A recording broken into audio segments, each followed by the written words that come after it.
Hello and welcome to our seminar on advanced LAMP methods for universal and robust assay implementation.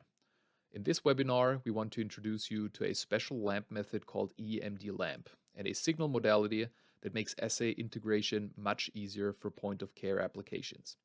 My name is Dominik Leinknecht, and together with my colleagues Martin Trotter and Andreas Schreiber, I work at Hahn-Schickard in Freiburg, Germany. We're situated in the heart of the Black Forest and develop molecular diagnostic assays as well as the necessary devices to automate these workflows. And the presented technologies and methods have all been developed in-house here in Freiburg. So without further ado, let's get started. Since this is a lecture series on LAMP in particular, I assume that you are familiar with the advantages of LAMP assays that make them versatile molecular diagnostic solutions. I just want to highlight 4 of these points. Firstly, there is no need for thermocycling because a LAMP assay runs at a constant temperature. Secondly, LAMPs are very fast, and in our experience, signal generation is possible within 15 minutes of runtime. Furthermore, LAMP is highly sensitive and can detect similar target concentrations like the gold standard PCR.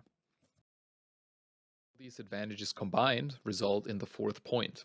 The high performance and low equipment demands make LAMP highly attractive for in-field applications and allow to perform tests directly at the point of need.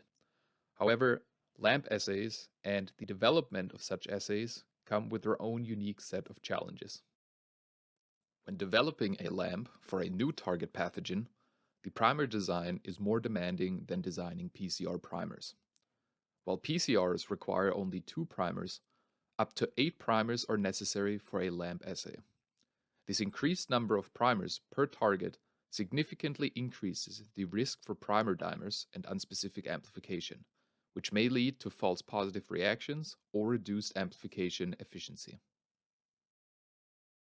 Additionally, the standard signal modalities that are commonly used in LAMP assays do not allow for multiplexing. Detecting a pH change, measuring the turbidity, or using intercalating DNA-binding fluorogenic molecules for optical readout will only indicate whether an amplification took place. However, the signal change does not tell you which sequence was amplified, and you cannot distinguish between different targets. This makes detecting even 2 targets at the same time impossible.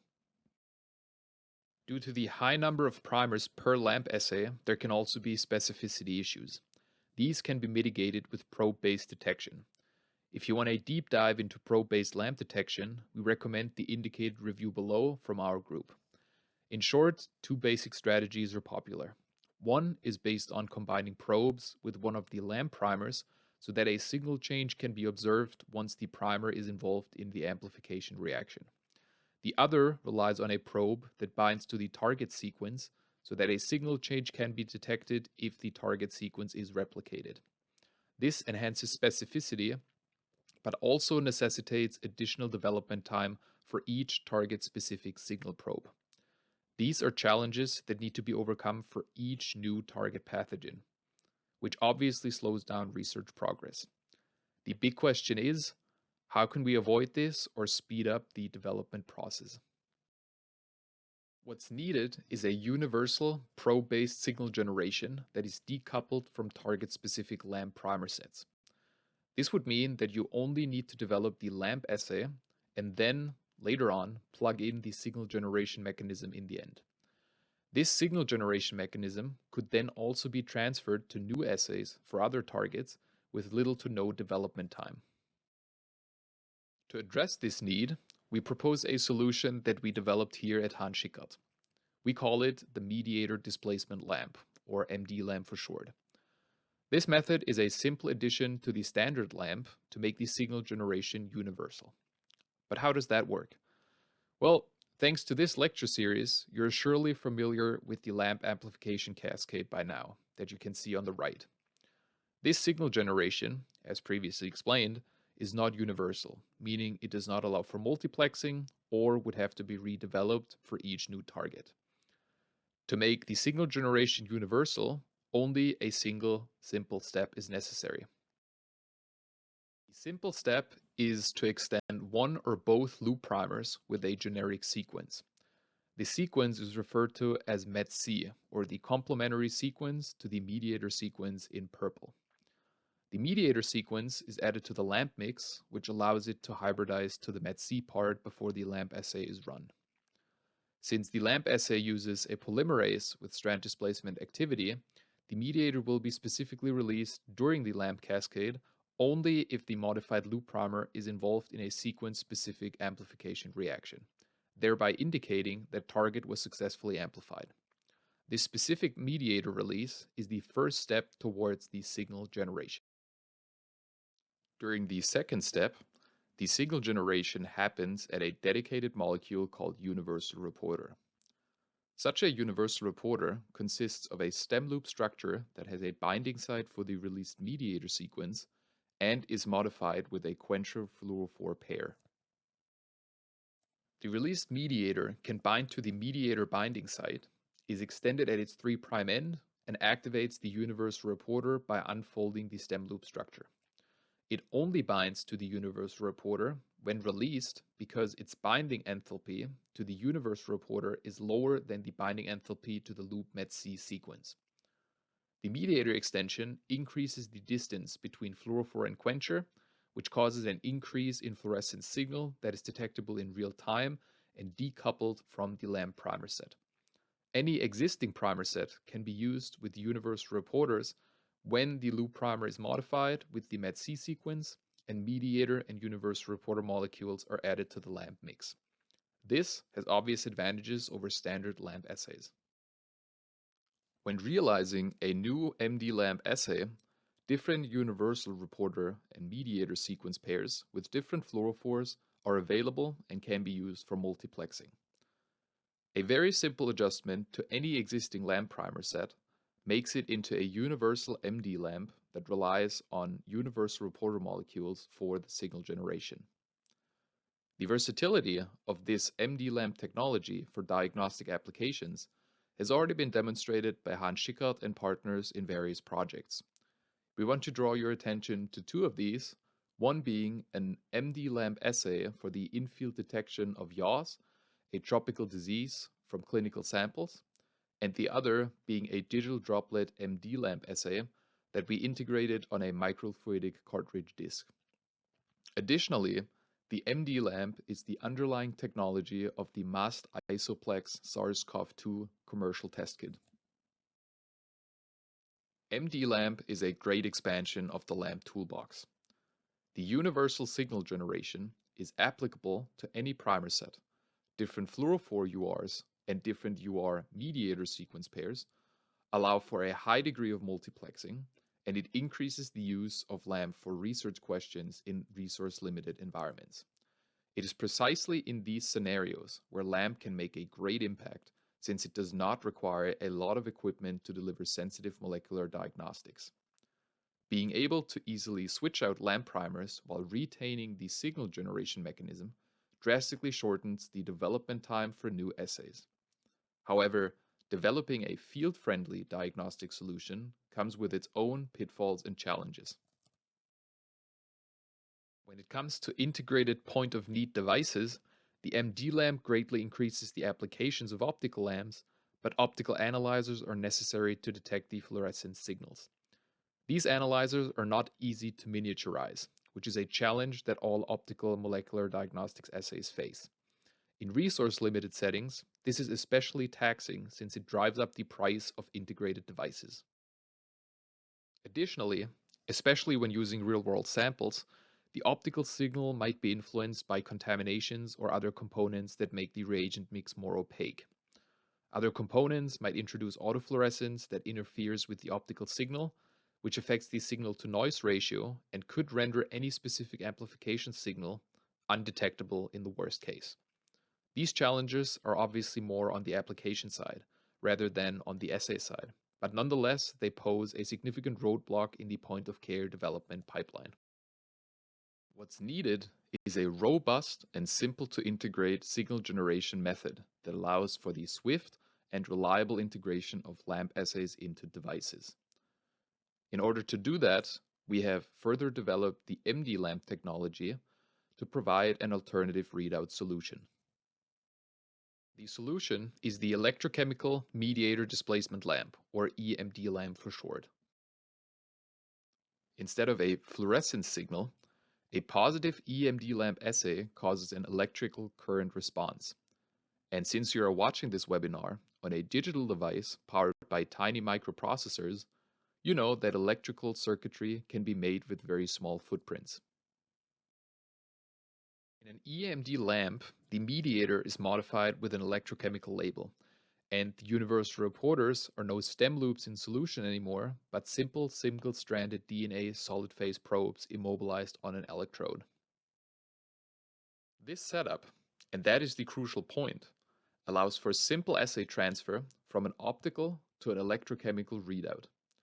And this is very exciting because this means that any pre-existing optical lamp could be turned into an electrochemical assay that is read out via a current response, making it suitable for small, portable integrated diagnostic solutions. So let's talk about how that works.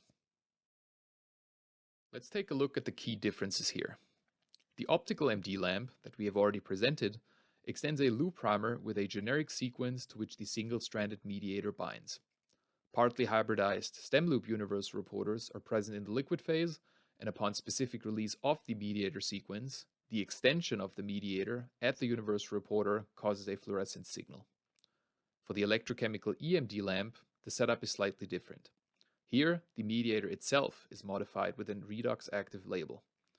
This label is the part of the reaction that causes the electrochemical signal, but more on that later.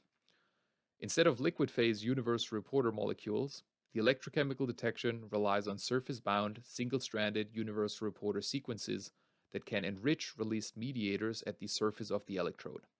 The electrochemical current response, measured in real time at the electrode surface, yields the same signal characteristics that you know from optical real-time lamp assays, simply in electrical form. You can see that there are key differences, but the principle of decoupling the signal generation from the lamp primer set is shared across both approaches.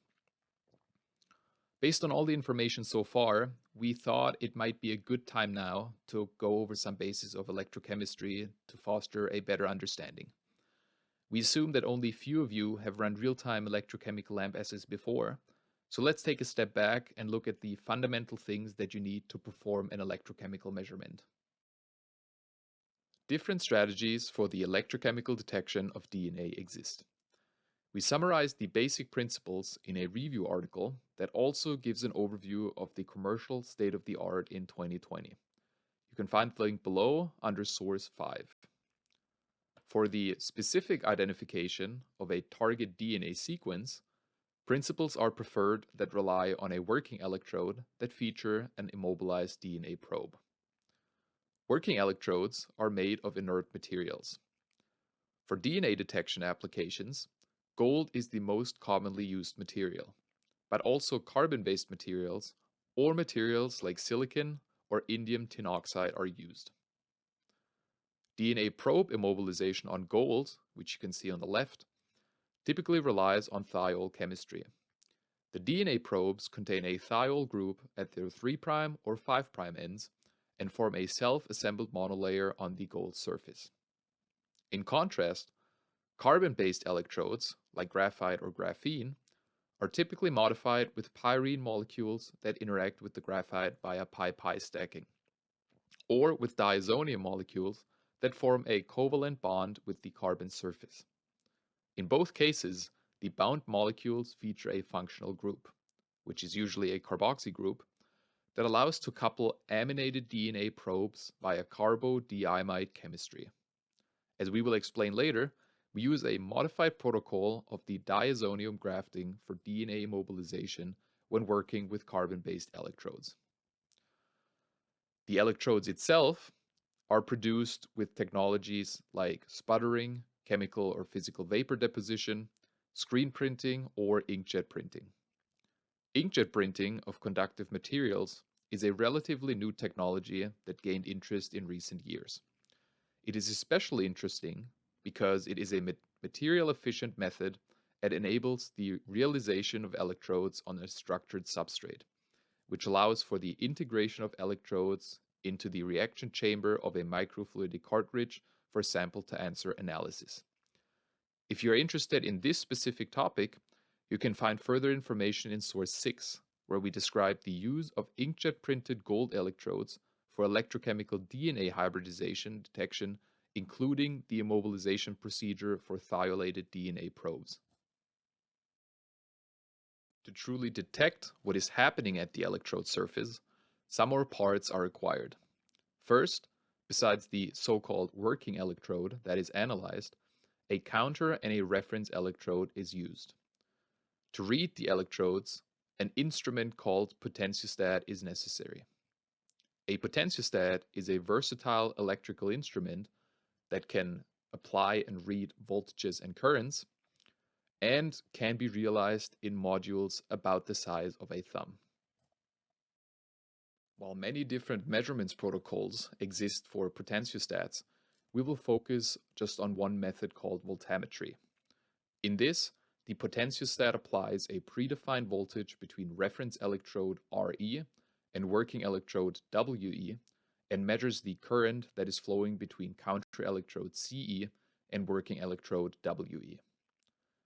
When the voltage is varied, redox active molecules close to the electrode surface are oxidized or reduced, which means they exchange electrons with the electrode.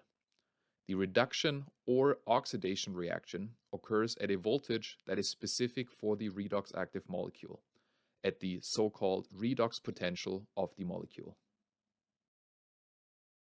These transferred electrons become visible as a current peak at a voltage close to the redox potential.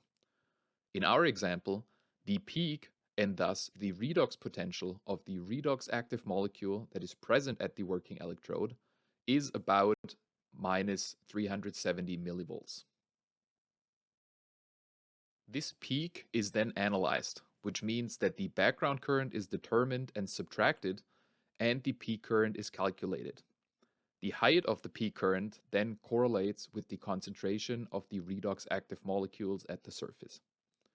In our case, we use a special kind of voltammetry, called square wave voltammetry, and the example signal that we show here is also the signal curve of a square wave voltammetry.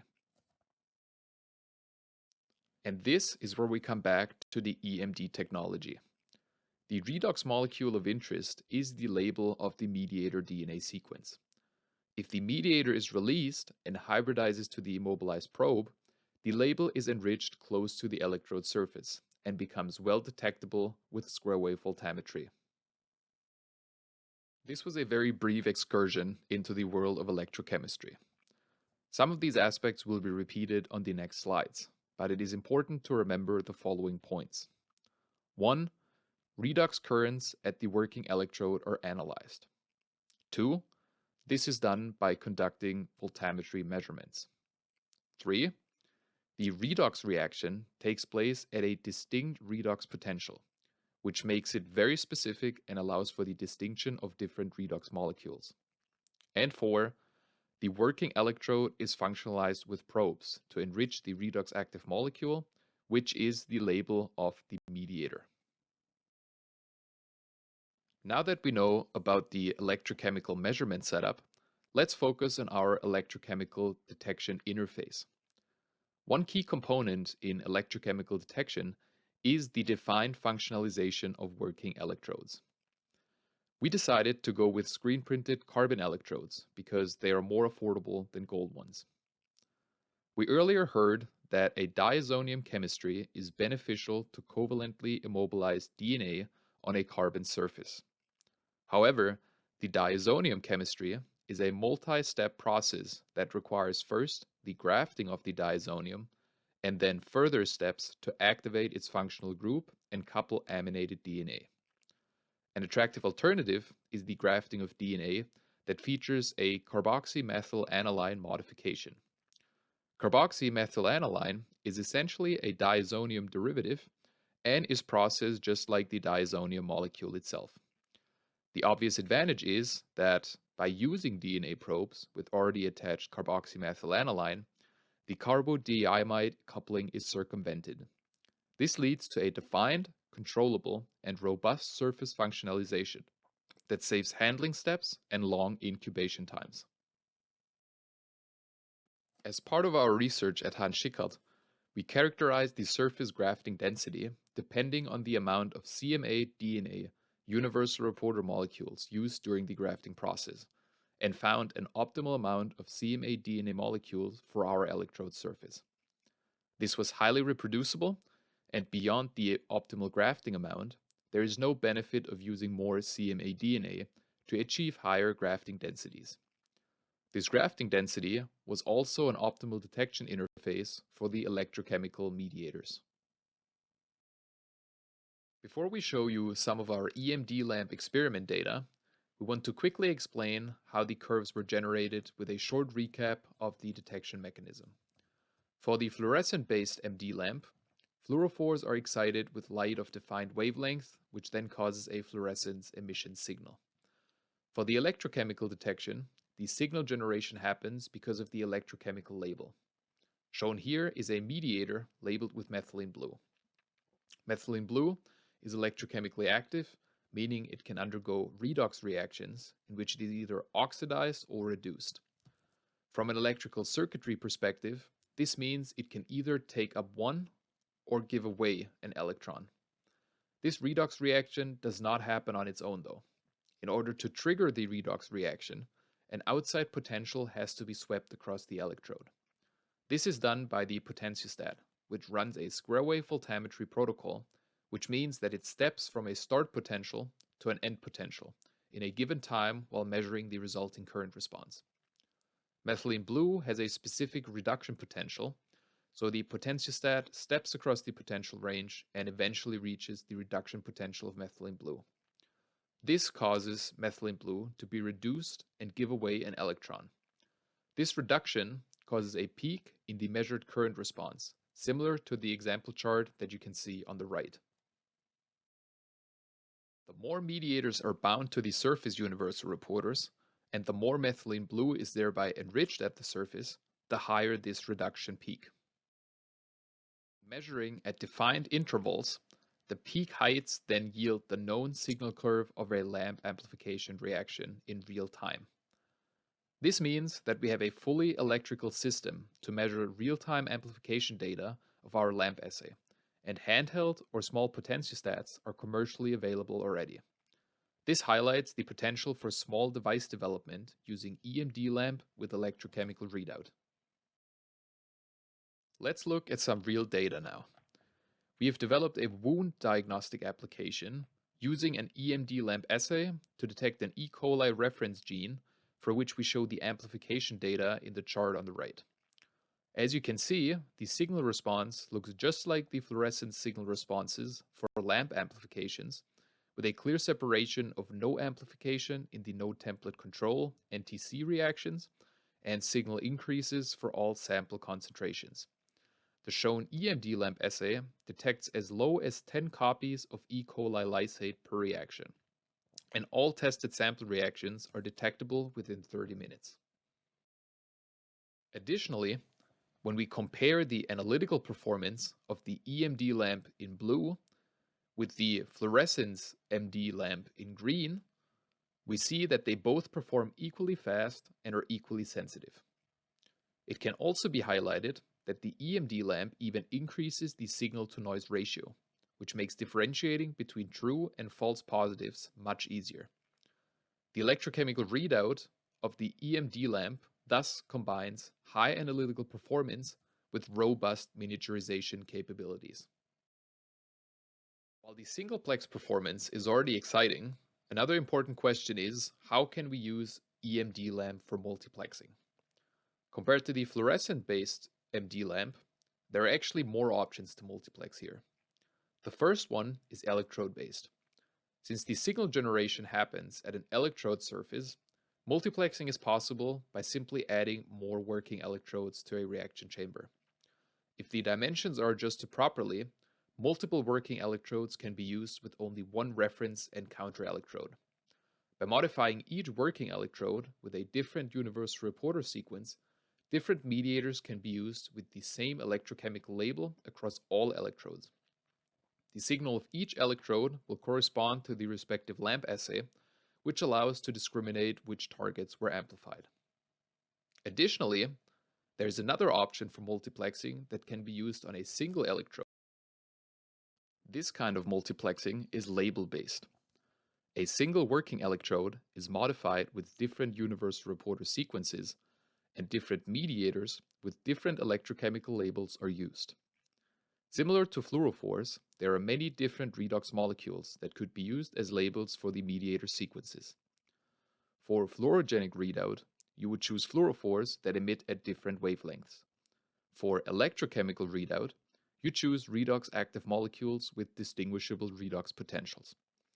One possible label combination is methylene blue and anthraquinone, which then allows for the co-detection of two target lamps on a single electrode. This is how this looks in practice. On the left and middle electrodes, we have grafted only one type of universal reporter sequence each, and added the corresponding mediator sequences. The two different mediator labels, methylene blue and anthraquinone, cause two distinct reduction peaks individually. But when we graft both universal reporters on the same electrode on the right and add both mediators, we can get both reduction peaks at the same time. This allows us to detect two different targets with two different lamp assays on a single electrode. A practical application that we have realized with this setup here at Hahn-Schickard is the simultaneous detection of ESBL E. coli and an internal control for a wound diagnostic workflow. We used methylene blue and anthraquinone as mediator labels for the two different lamp assays and optimized the duplex assay so that we can detect 100 copies of the CTX-M1 resistance gene for ESBL E. coli within a much higher concentrated pool of UID-A reference E. coli genes. We achieved specific and sensitive EMD lamp duplex detection within 40 minutes, which is something that has never been demonstrated before and will be published soon. While we haven't shown multiplexing on multiple electrodes yet, it is apparent that the combination of both electrode and label-based multiplexing will allow for highly multiplexed assay setups. If you have an available lamp assay, the assay transfer to the EMD platform technology is simple and allows you to leverage the electrochemical readout for your desired point-of-care application. The great advantage of the EMD technology is the high degree of multiplexing with minimal sample volume. So if you feel compelled to develop your own EMD lamp assays, the workflow could look like this. Derive an MD lamp from an existing lamp primer set by adding the METC sequence to the loop primer or the loop primers. This can be your already available lamp assay or a lamp primer set published in the literature. If you don't have the infrastructure for electrochemical experiments at your lab, you can first establish an optical fluorescent-based MD lamp on your existing infrastructure and later simply swap out the mediator sequence with the electrochemically labeled mediator when you need to test your EMD lamp assay on a surface probe functionalized electrode array. You can also skip the optical MD lamp development if you have the necessary electrochemical infrastructure, but you can also start your development on your existing lab infrastructure today. This significantly lowers the barrier to entry and makes EMD lamp development much more accessible. Some preliminary design rules for EMD lamp development, such as concentrations, label positions, and melting temperatures, can be found in the mentioned publication below. To conclude this webinar, we can summarize that the MD lamp technology allows for universal signal generation for existing lamp assays with simple adjustments. Simply add the METC sequence to a loop primer, add the mediator and universal reporter molecule, and that's all you need to change in your lamp assay. The universal signal generation allows for a high degree of multiplexing and high analytical performance and increased specificity. The electrochemical EMD lamp combines these properties with robust and miniaturized readout capabilities. The development hurdles are low, given the simple and straightforward assay transfer to the electrochemical readout, and switching to an EMD lamp can boost your assay performance by increasing the signal-to-noise ratio compared to fluorescent-based MD lamps. So go ahead and streamline your assay integration with EMD lamp and bring sensitive diagnostics to the point of care. We hope that you have enjoyed this webinar and that we could inspire you to bring the next innovative molecular diagnostic device to the point of care where it's needed. If you have further questions, want to collaborate, or have a robust assay that you need to be transferred to a miniaturized device with an electrochemical readout, please reach out to us here at Hahn-Schickard. We are looking forward to hearing from you, and thank you very much for your attention. If you want to know more about the presented technologies and projects, feel free to check out the publications listed here that constitute the foundation of this presented webinar. We thank you once again for your attention and are looking forward to hearing from you soon.